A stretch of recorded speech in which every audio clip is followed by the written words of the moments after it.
right, good evening, everybody. Thank you so much for coming. I'd like to call our meeting to order. The record show that all commissioners are present. Forum tonight. Did everyone get a chance to take a look at? Did you speak with Ray?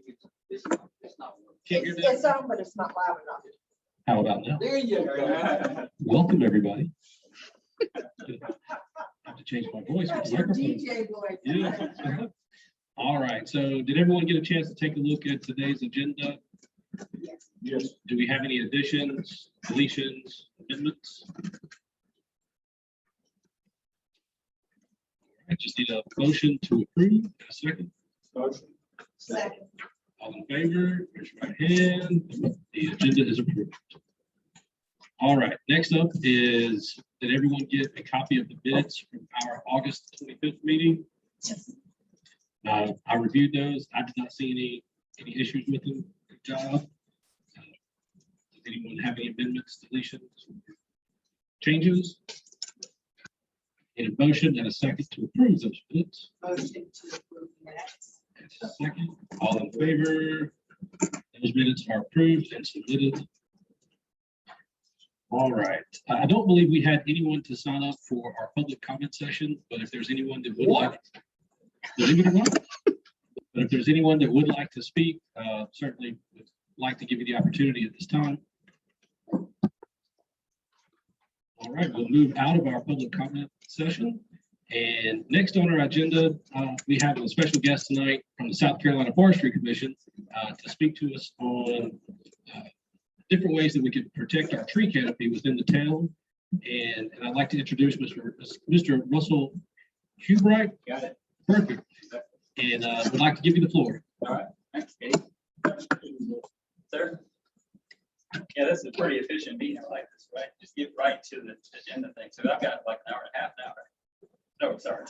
Anyway, so what I thought I would do and make you kind of prompted me. So I guess if it's good, you can thank her. If it's bad, that's why she called. But I'm going to talk a little bit about the South Carolina Forest Commission, what we do, and so forth, and then some of what Gabe's talking about and how folks can protect their tree canopy in town and so forth. And I will give this disclaimer. So I'm a generalist. I'm a forester, and I have a bachelor's degree in forestry and some training since then. I've been working for the state for 35 years. But one guy teased me and said, do you really have 35 years of experience? Or you used to have 1 year experience repeated 35 times. I've been thinking about that ever since. I'm not sure. But Maggie's been in touch with our certified arborist in this area. We have, she's a long ways from here. Lois Edwards is our forester who works this whole part of the state, all the way from here, from the Wetwater River, all the way to the ocean. She actually lives in the pond. But it's a big area. She's going to drive, and I don't know if she's been over here yet or not, but she can come get it. And so we've got some resources that can help, for ourselves to figure out what to do. But the South Carolina Forestry Commission, as you may know, has two main functions.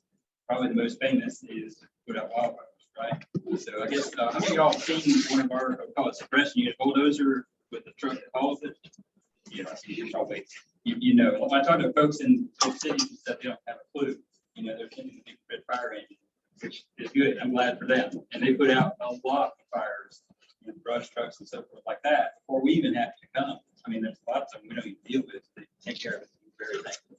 And we actually have a loan program and a grant program. We help the volunteer fire departments and stuff. So, Ben Wyck has the volunteer fire department, right? And picking up on that. Guys looking sharp in their shorts and everything. But we help with that, and we're charged with preventing and controlling wildfires in the unincorporated areas of the state. And so that's what we do is one of our main functions, right? The part that I'm in charge of is forest management. So it's assistance to tree farmers, people that own generally 10 acres or more, although that number is going up. Like if you wanted to sell some timber right now, and you had 10 acres of pretty nice trees right here, now you got the or I'll call it right down the road, right? Whatever it is now, Mindy, I think. Yeah. Yeah. Have a TV or Resolute, whatever the latest name is. But then you're at an advantage here because the mill's so close, at least with Coal. But still, gosh, if you don't have 20, 30 acres, it's hard to manage the timber, obviously. But we'll still come write a plan, deal with that 10 acres, and try to help you figure out how to manage it. And so that's one of the main things we do. we only have, so there's almost 13 million acres of forest land in South Carolina. And about 87% of that is privately owned. Because a lot of people think the government, U.S. Forest Service or state, or somebody owns most of the forest land. It's not true in South Carolina. Out west, it is a lot of land. But anyway, so 12.9 million acres, we have 17 foresters. So you can do that math, and they each have a lot to cover, 800 something thousand acres each. But of course, all those landowners don't call it the same week. Right? So we help them by writing forest management plans. And then there's some cost share assistance available. So if they have harvested their timber, let's say, need to plant it back. Usually there's some kind of preparation to do with the site. A lot of times they use herbicides. It's a lot cheaper than those old big old bulldozers that used to plow it up and all like that, make the big windrows and stuff. I worked for Bowater for a little while, and we lit off some of those windrows with the drip torches. And, oh my goodness, right? It was already hot that day. And then we lit these things on fire, and I was about running from it because it generated heat really, really fast. But mostly it's herbicides that are selective, and they'll just control the stuff we want to control, so that the pine trees that are planted out there after the harvest will grow. Because pine trees are sun loving, they can't have a whole lot of underbrush over top of them, right? And so there's some programs that pay part of the cost. And our program with the state pays about 40 or 50% of the cost. And some of the federal government programs, if you're okay with going through the extra steps with them, it'll pay like 75% of the cost. So that's pretty cool. So any of y'all own, by the way, like 10 acres? No, okay. You do, okay, right, very good. So yeah, we'll help those folks manage the land. And I guess one of the reasons that the state does that is because there's benefits to each of you, even though you don't own the land, right? The clean water that comes from that land, the oxygen, wildlife habitat. I mean, just the scenery alone, having the trees is, in my mind, useful. And one of the cool things about the state cost share program is, I was telling a group the other day, if they take $1 out of my pocket, right? I'm like, hey, where'd that go? Tax. Well, they turn the $1 into $5. So the way that works is $200,000. A General Assembly allocates $200,000 every year for the state cost share program, right? And then folks like New Indy down the road here get taxed depending on how much tonnage of wood they use every year. And they contribute 800,000. So that 200,000 becomes $1 million. That's a pretty good multiplier. I like that. Right? So anyway, let's see. Let me keep myself on track here. We do some services at cost or at a pretty low cost, like controlled burning. We'll come out to your property. And this is, of course, on decent sized acreage. And we'll write a plan, work with you on what needs to be done and so forth, and then file the fire breaks, make sure that go away. And in fact, Maggie just and I were talking about the tract. The tract name? I forget where it is. It's up near the church. They did Yeah. one on Van Wyck. Van Wyck, yeah. And that was for a couple reasons. One was just to kind of for the trees to grow better, right? Reduce some competition. But it was also to reduce the fuel loadings there. And we have a program that will help pay for the cost of those kind of control burns, because you've seen some of the fires out west. And they just, I was in, anyway, like Greenville, California burned the ground, right? And if they could have, I don't know all the situation, if they could have done some control burning in the area, that fire would have been so bad. So we try to be proactive here in South Carolina to manage that stuff. Okay, let's see. Let's get on to more urban assistance. That's probably what you kind of call it for anyway, right? But I had to talk about the rest of the agency. So we do have some sample tree protection ordinances. I think Maggie's been looking at some of those, right, on our website, and we can get you more, right? So what kinds of things should be in some kind of an ordinance that this community says, here's what you do to keep your trees and maintain your health and not cause problems for neighbor or whatever, right? A lot of different things there. And then there's some grants. Always good to talk about money, right? Got Dave's attention right away. So there's some grants coming out. I noticed a funding opportunity called October the 7th. I'll get you all the information on a webinar, kind of a little informational kind of thing that'll come out. It'll tell you what kinds of things you can ask for help with. But one of them is an urban forest management plan, right? So how do we manage the trees? And part of that, as you imagine, just like if you're going to the doctor, trying to figure out, how I'm doing, they're gonna assess how you're doing, do some tests, right? So we do the same kind of thing in rural or urban forestry. We look and see what's there, maybe do an inventory of some sort, right? See what the trees that you have and the basic status of them and the health, things like that. And then kind of help make a plan for the community, or how can we maintain that health, what do we need to do about succession planning, trees don't live forever, right? So in my yard here, for example, I've tried to plant some trees that will be there if the other ones kind of die off or whatever. So Maggie and I both talked about, we both lost some nice oaks in our yard. I live in an old farmhouse outside of Chase. And yeah, it's been sad, but it's just life, trees do die. So we got to plan for those. And then I brought with me, I'm going to talk about polish stuff. But this thing here, I can get through that, I think it's Avalanche, is called the Planter's Forest Toolkit. So I'm going to leave a couple of these with y'all. You can share them around. They're also available online, right? And this just has all kinds of stuff. It's written for planners, folks that work for communities or counties and kind of figure out what do we need to be doing.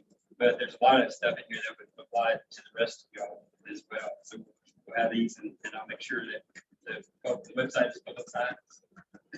There's a lot of aspects in here, just a couple of those things, quick like that are some topics that are really, I think, pretty helpful.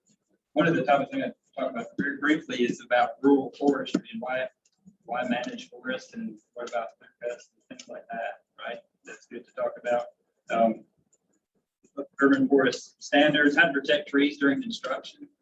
And that's a really important thing, basically keep the boulders and stuff away from them. So there was a bank that was going to be built right close to where I live.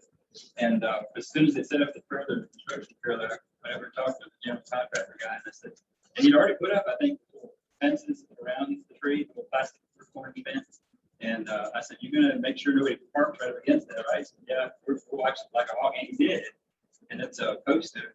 It's beautiful. It's been there probably 7 or 8 years now. And it's kind of like a landmark. It's right there at the corner, and it sets off the whole landscape of the bank. Got a less successful story I can tell you about a certain pharmacy, Valentine's. But anyways, let's see. And then trees is stormwater BMPs or mitigation, right? Very fitting with raining. How trees help with that.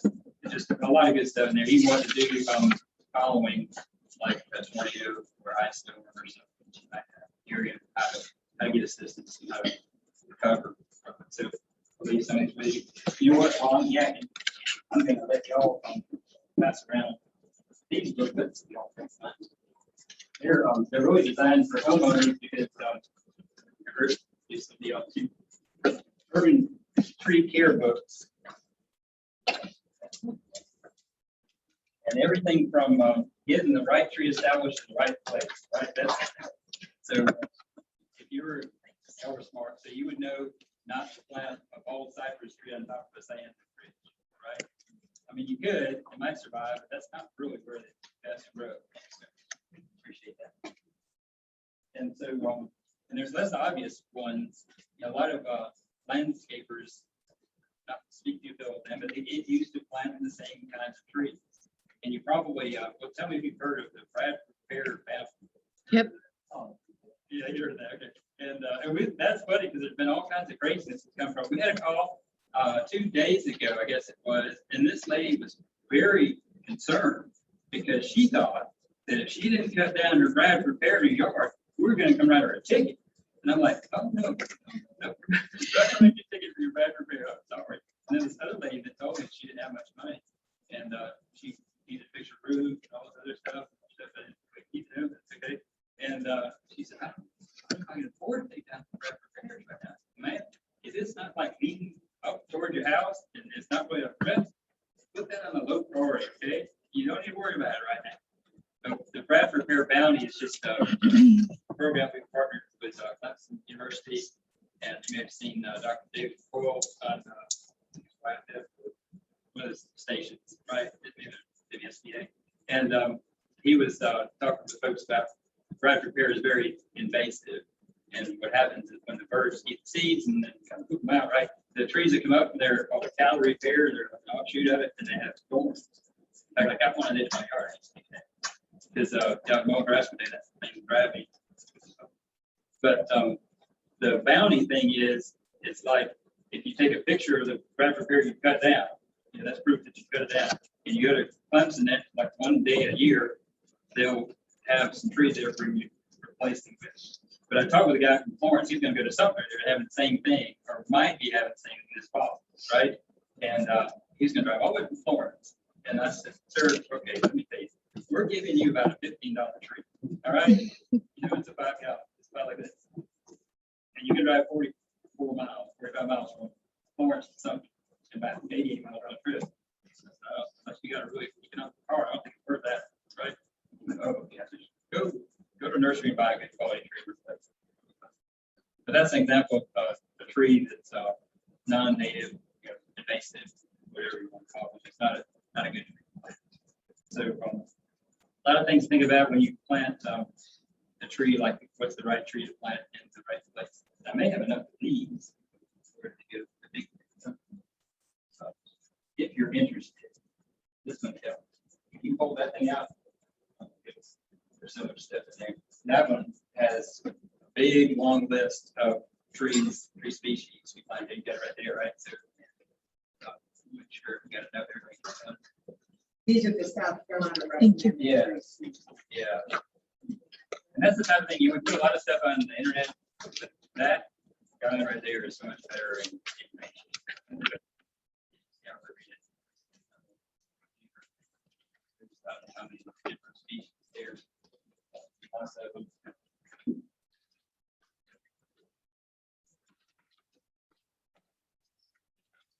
Things like mulching is good. So all right, you're gonna test that, right?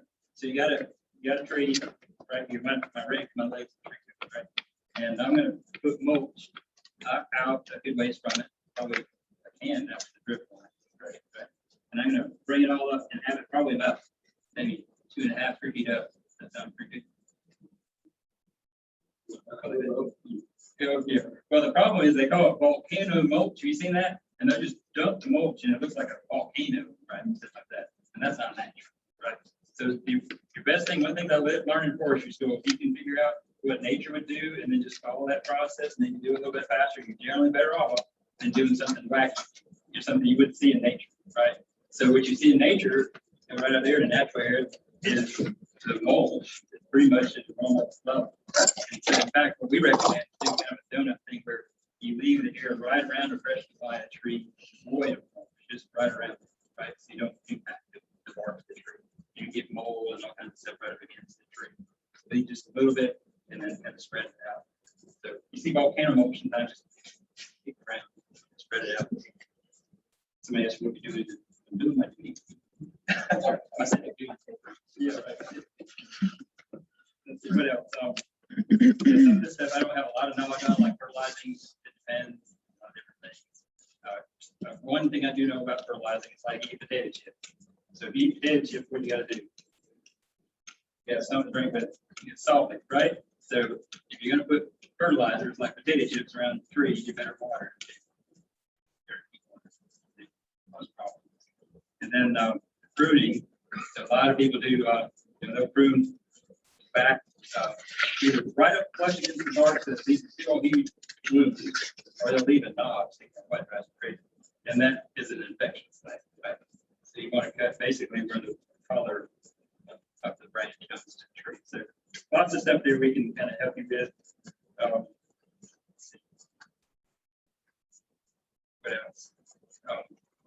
Maybe I'll talk a little bit about burning. So there's controlled burning, prescribed burning, and so forth that's done outside of the city limits, outside of municipal areas, outside of communities. And there's state laws that are applicable there. And so we were talking about was Lancaster County has a burning ordinance that y'all might want to look at and see if what provisions are there would make sense to apply right here. And that might perhaps.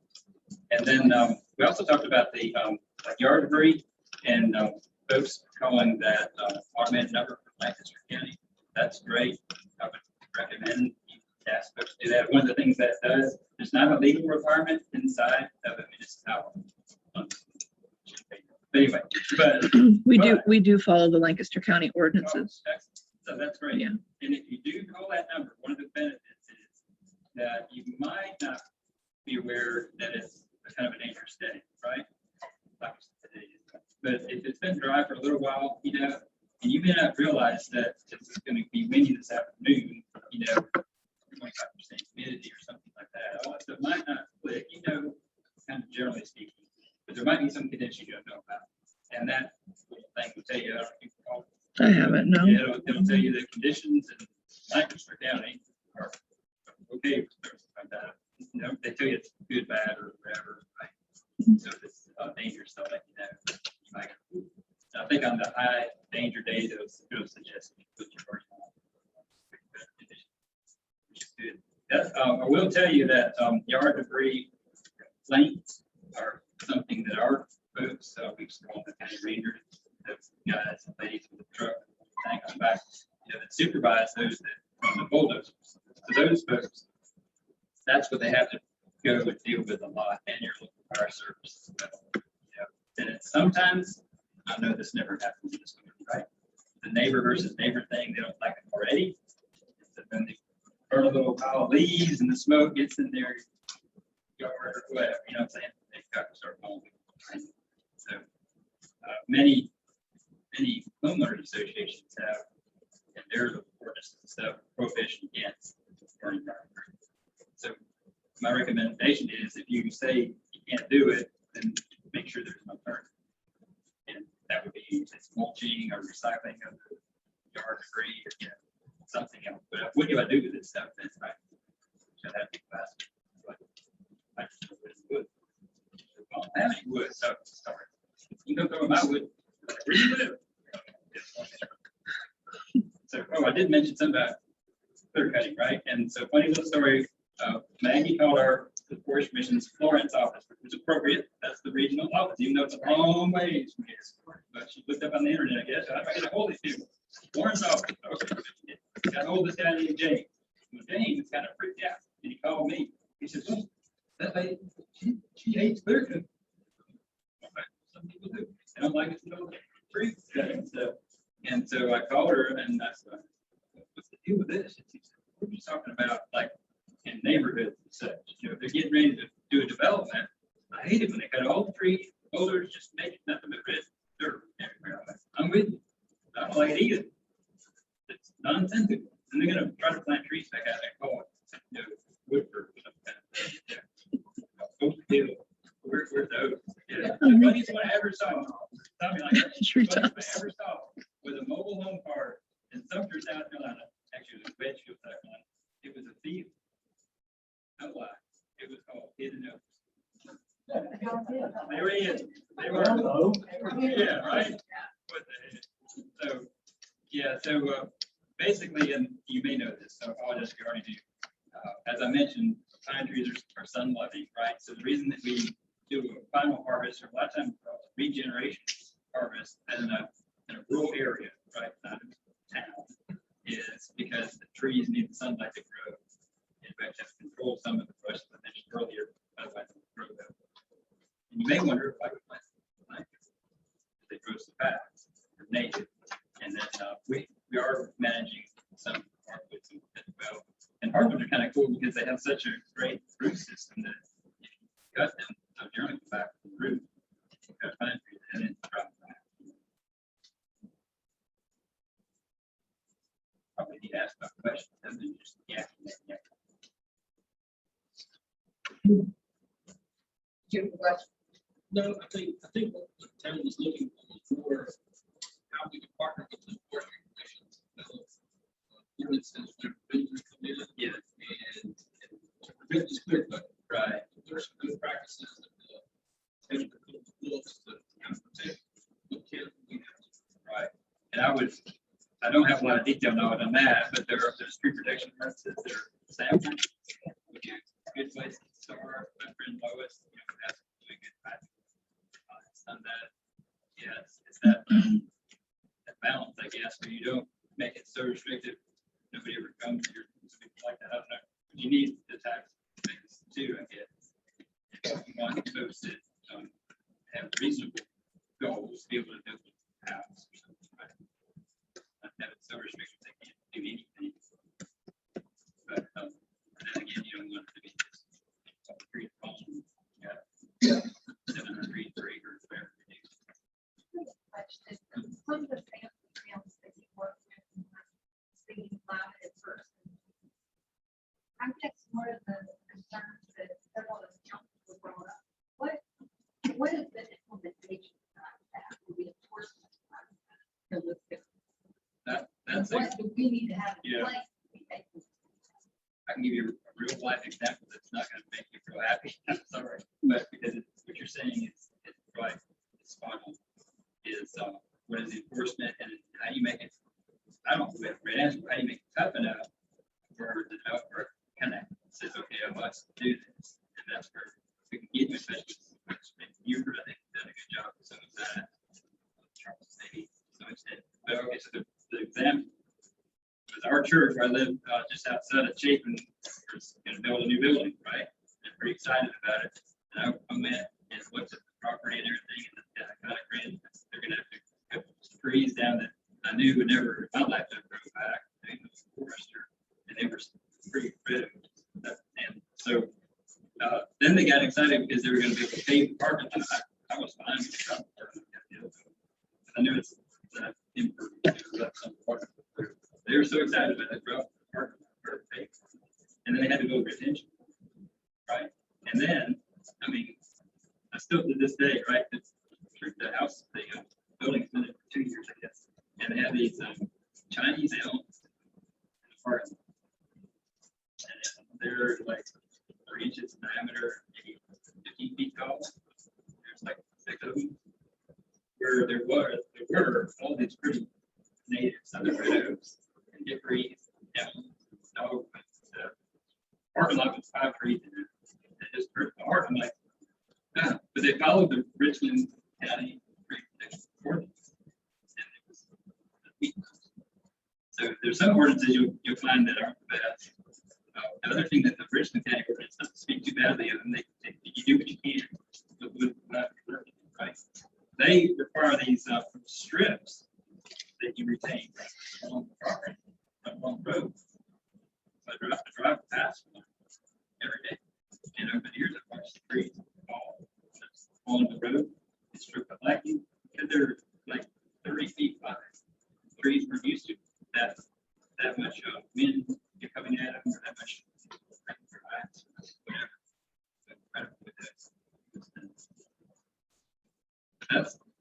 That is the question of the day. How do you develop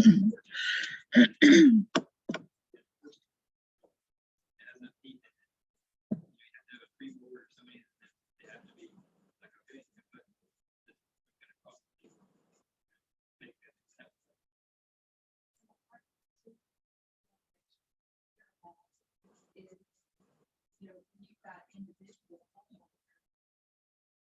Can you give them developers, so how do we have that laid out? And I guess we need to figure out what loopholes we need to for that. For the large. Yeah, and there's some other resources too, in addition to our folks and the sample. There's some folks in different states. Yeah, so that, yeah, my advice is to keep after that concept. And I think to answer your question, yeah, you can have, you already have trees existing on your property. That do help us, they have a different set.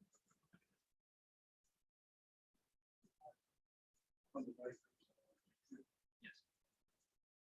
Right. Right.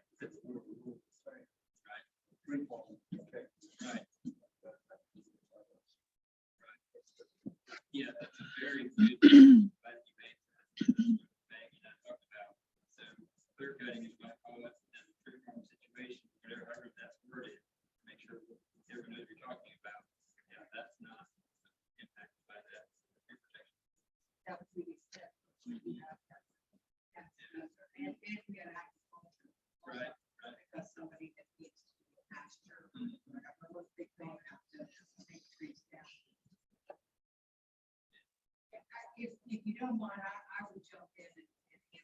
I think it's going to come down to what we put in land development ordinances, big time coming in, and then how to go through that process with the planning commission and have to sign off on their plans, on their site plans. And we could even enter into development agreements with them if we want to. But that's a whole different level than we've got even wording, you know. The biggest deterrent with developers is their pocket. Yes. If you make an ordinance that there's one house per acre, and a lot has to be an acre, which is not the same thing, then they can't afford to go in and clear cut that property. Then they have to work another angle, which would be streets and houses where they belong in the trees. I definitely think.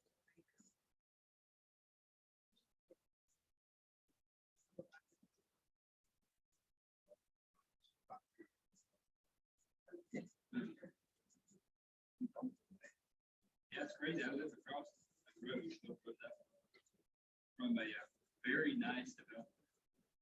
And these houses are $500,000. Big brick houses. And they're medium apart. And I guess people are okay with it. I'm like, I hate it. But I wouldn't be live that close to anybody. I mean, you just about whole hand. Yeah, Mhm. right.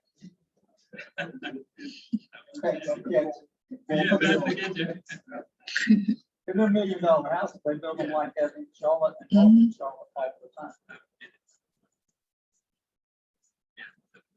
Larger lot size.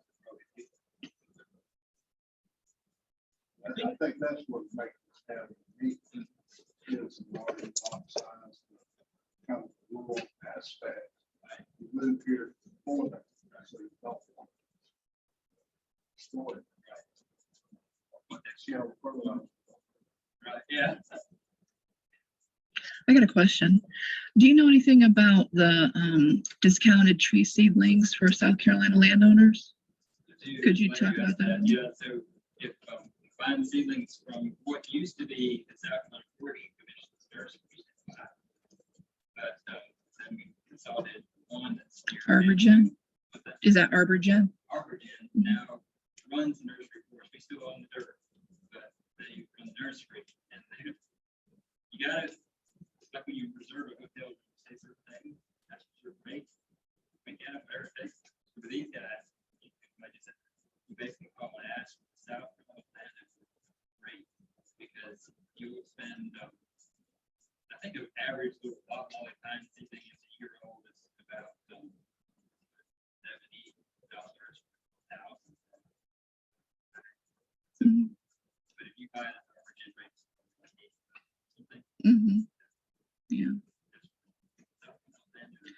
They have a bunch of different trees, and they've got hardwoods and pines and all kinds of native trees, and you can buy them in a lot, and they're super, super cheap. I bought a lot of, I think it was like 40 trees. I got the sapphire cypress, and it was like $50 or something like that. I mean, with shipping and everything, and they're seedlings, and so for the price of like 2 normal trees, I got a whole lot of them.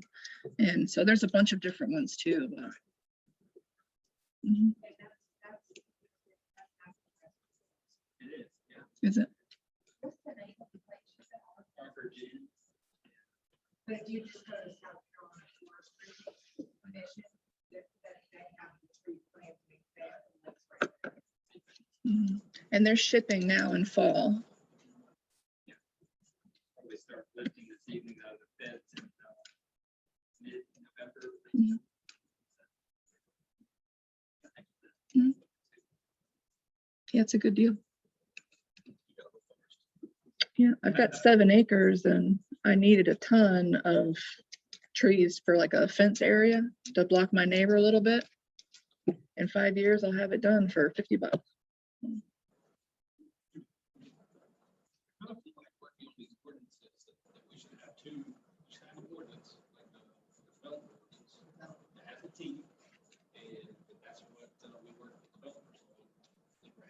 another document that is a best practices. You know, and what we recommend, this is how you practice good forestry management, right? So, because we can't tell around here, you can't cut down trees, you know, just in your yard. I think that's what we're gonna go after this.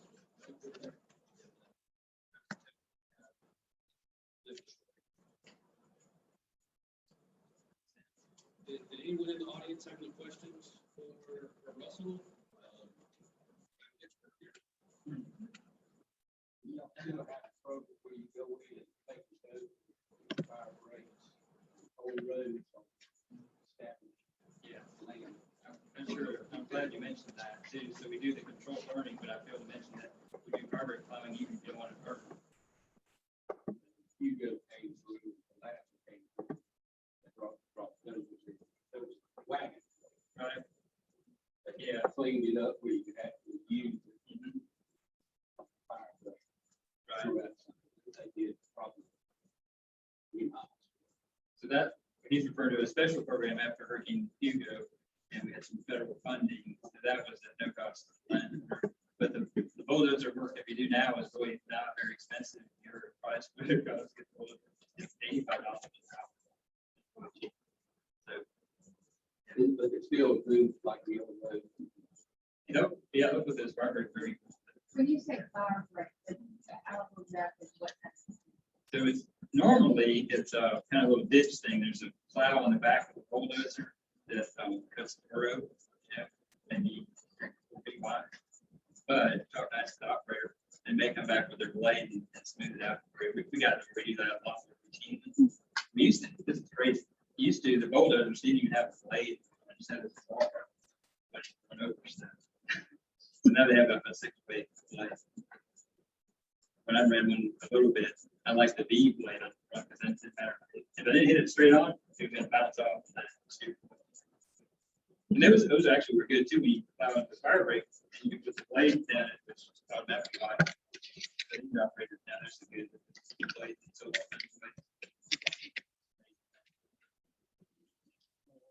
One thing I've got to enforce this tree can in the town, then you're going to have to pay someone knowledge.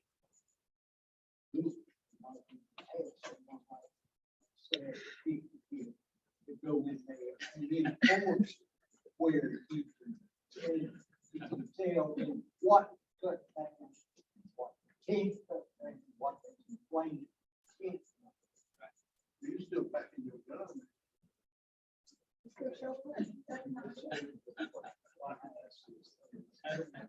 You're right, on that. I mean, and that's stuff I think we're looking at now, is trying to get a part-time force, things like that.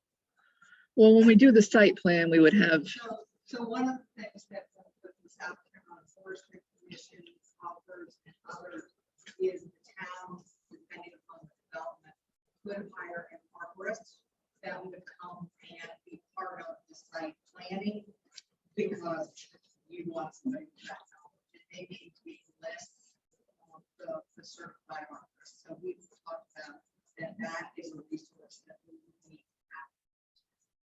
As That's needed. dealing with the development. Exactly. As needed. That's exactly right. That's what we learned in our last CD that we worked in, is that instead of the developer working with Yeah, talk about that. with the civil engineer and then doing the plan, and then seeing what trees they want to protect, they start with first with the landscape architect. And that's who goes in and identifies what areas are going to protect. And then they reverse it. They said, okay, we're going to protect those areas. Now we're going to build the houses here. So they want to identify what cluster of trees or what entities are there. I call them site assets. So Yes, it site could be assets. water, it could be trees, it could be historic structure, it could be whatever, and you do basically a draft site plan, not a big engineered plans. In there, and they also recommended that the contiguous property owners are part of that site piece, the very, this is conservation development, are part of all of that before you get into all the expensive stuff, where then the developers backing up on, I'm not gonna make a change. That plan cost $50,000. So it's been a good course that we've all been taking. on. I do that. Let's get part of that. Encourage the developers to work with them first.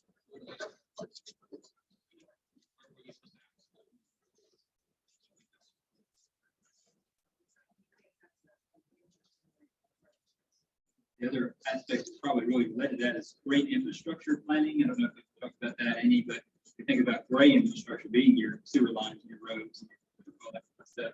So the green infrastructure is where your most valuable trees and farms and things like that are. Like you said, it's the same basic concept. And then that the connectivity is really important as well. A lot of times that's kind of waterway based, wherever there's a stream, protected upstream, downstream. Is that anything that the forestry commission could depend on? Yeah. Look at a big overview, here what you got really need to protect. Right. So that's the October 7th webinar. I'll give y'all, send y'all the information about it, because it'll open your eyes to what kinds of things to apply for. And we're actually working through a group called the Green Infrastructure Center, in Charlottesville, Virginia. That's the other university I mentioned. But anyway, Virginia Tech's fine. They got some smart people there too, and but they can help with a lot of that kind of planning. And so we can provide some funding, hopefully, that would allow you to work with them and not have office. I know last time somebody said, oh, we should keep the town area is green, but the town doesn't really own that sort of land. So, yeah.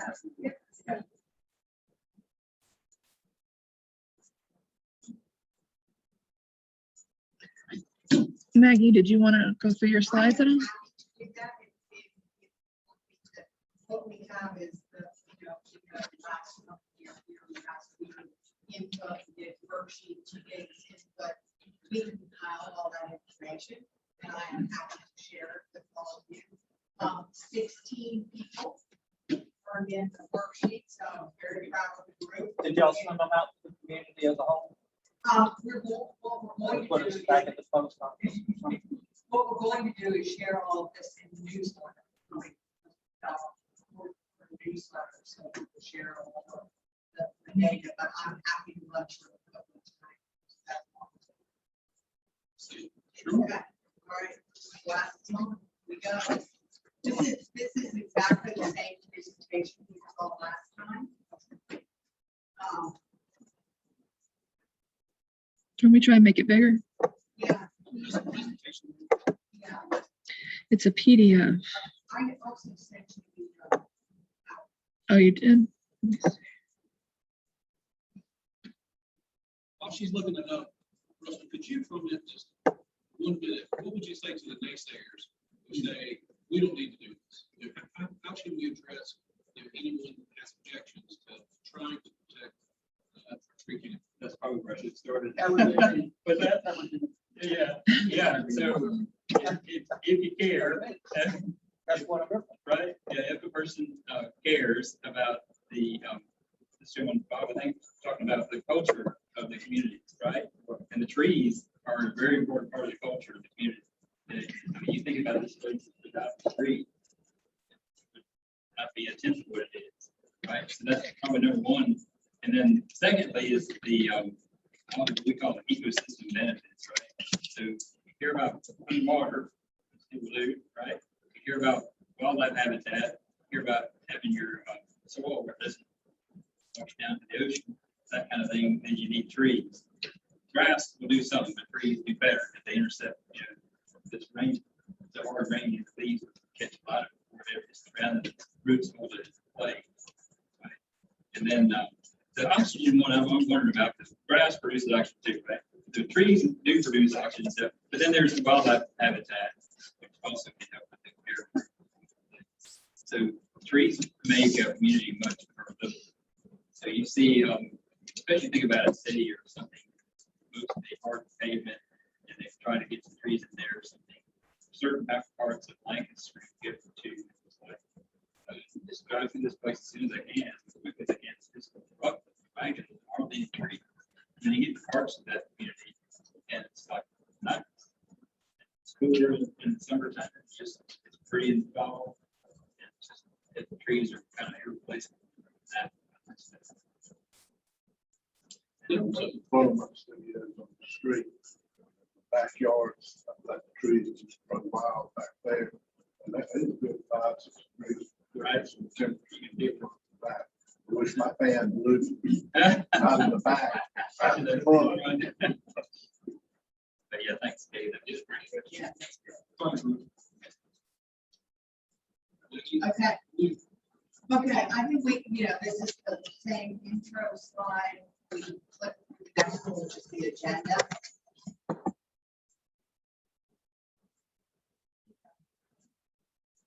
So, why do we want the ordinance? It's basically is being exactly what you said, stewards of the natural resources. But the input we heard from folks going in the last session was, we want regulations that are minimal in nature and not a cost burden to administer. So okay, those are some of the keep going. So we talked about exemptions and we asked people to fill everything out. The next page shows you what there were 16 individuals, and you can see agricultural activities, yes, should be exempt. Forestry, horticulture. When we got down to planting trees as part of a landscape project, 14, only 15 people answered this one, but 14 said yes, exempt. One person said no. When we got into trees as part of the landscape project, the numbers started to slide down in favor of yes, but probably the most important comment was, I think you need to define what you mean by a landscape project. So that's, and then of course, damaged trees, diseased trees, absolutely no all the exceptions.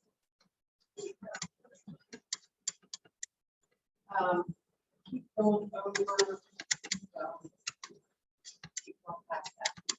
And we ran through some scenarios, and this is the big developer scenario. So if we go to the next slide, this is what your input said. Feedback, 16 individuals offered input. 12 folks said yes, have a site plan.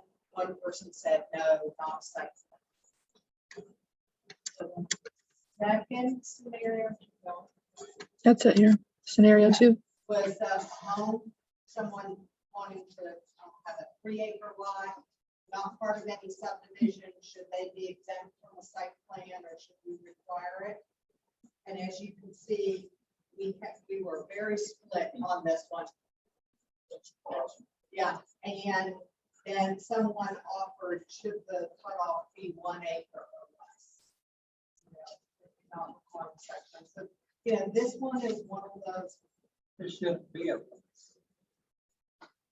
This was your feedback that came in with that input, so it's not mine, it's what I gathered from the session. So, and then someone did make a comment, you'll see it later, is that what we're worried about is the bigger tree canopy here, maybe not one individual lot level.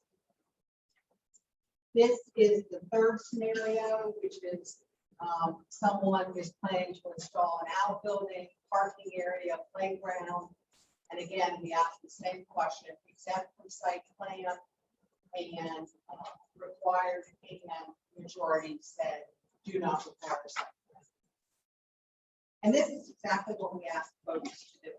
The next page is probably of interest are all of the comments that people shared with us. I don't know if you can make that any bigger. Yeah, there you go. So if you can make that. There we go. And I thought folks had some great comments for us to consider. And there's the one about governing the subdivisions and then just having some best practices. Indigenous species,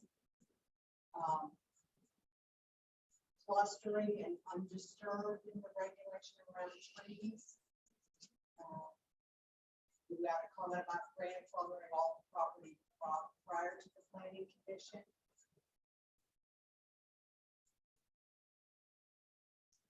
Need to define the site plan. Be sure major developments have green space, so we got some great feedback. So the next step on this obviously is we're going to recap it in the newsletter, the fourth quarter newsletter, so that everybody can see it. And then we will begin to work on this as we get to work on ordinance and take all this feedback, create ordinances and leverage flows of the South Carolina Forestry guidance. We have some other guidance from other towns.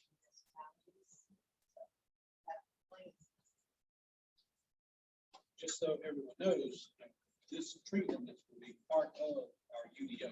Once that starts to get put together, this will be part of that unified development ordinance. So it's just a piece of what we have. Good job, Maggie. Any other discussion on?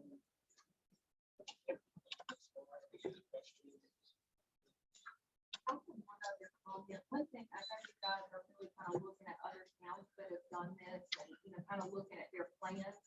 So I think one important question to ask them is, okay, this looks great on paper. Tell me what you feel didn't work well. What can we do differently that might be more efficient or might be more important or what have you? I think it's important to kind of talk to whoever's kind of over that town by town, just to get that. Our favorite question is, what do you not like? Yeah. And what do you not like? Yeah, I think that's. Good point, but Yeah, I'm a proponent of stealing other people's ideas and figuring out what I'm going to make it better. exactly. well, we're also proposing to do it right the first time, and we're really going to try. We're really going to try. Not saying we're not going to have to adjust or tweak, but we're really going to try to get it right the first time. I like the feedback. I think the feedback's great. And I think too, at the end of the day, we're not going to be able to make everyone happy. We're going to try, but we're going to still have some folks who just don't see any regulation. Tell me what to do. We're going to try our best to make everyone happy. But you understand that part of it. Sure. Being able to, but we still have the big developers are the ones who have us concerned because again, like I said it last week, we're going to talk to them and their attorneys. We better all be on the same page when we did it because they'll be ready for us. On their own side. And change is coming. You can't control the growth unless we just buy up all the land that they were never selling it. We're not allowing anybody to sell. The growth's gonna occur. So how can we be wise about what kind of growth we're gonna have? Troy doesn't want to step back here, but he's got, he did all the time. But the trade Jocelyn came in and did her little presentation on here's what we're gonna do. We're still here, we're gonna do it. But here's what we're gonna do. And Troy's comment was to everybody, if somebody would like to write a check now and send these guys on their way, get on with it and we can adjourn this meeting. Well, nobody wrote a check. And we had to live with it. So here we go. So we'll make a good effort. All right, so next on our agenda, any new business, any commissioners would like to bring up? Our next work session is scheduled for Wednesday, October 6th at 3 p.m. via Zoom. That's been working for everyone pretty good. Okay. And we'll just continue this work at that work session. That's at 3 o'clock, correct? Yes, sir. Okay, got it. All right. So if there's nothing else, a motion to adjourn. Motion. And a second. All in favor? Our motion is, yeah. Thanks, everybody.